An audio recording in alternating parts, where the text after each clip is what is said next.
Hello everyone, I am Noor. In this tutorial I will show how I can solve this problem. I try to access my share folder but cannot access, show this message.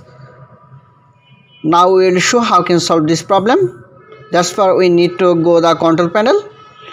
We just search control panel and enter the control panel. You can small icon, you just category, select the category and click on programs to programs and features.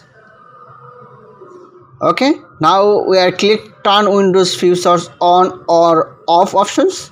We just click on in there and we get the another window and we drop down the mouse.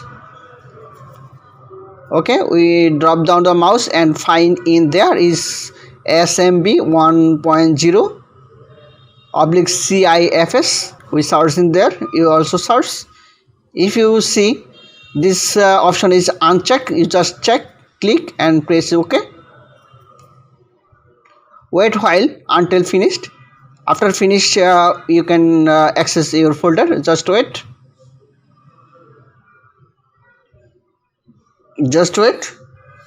until get the final message. Is required sometimes.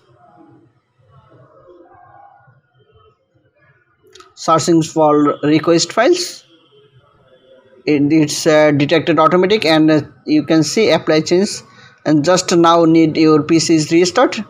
Okay, I will restart already my PC. Now you can access the share folder. Hope your problem is fixed. Now I am try using this IP. We just write my IP, share folder IP and just click on OK. Friends, you can see now we can access this folder, share folder. Hope you also can be fixed your problem very easy. Again I want to say thanks for watching to my channel.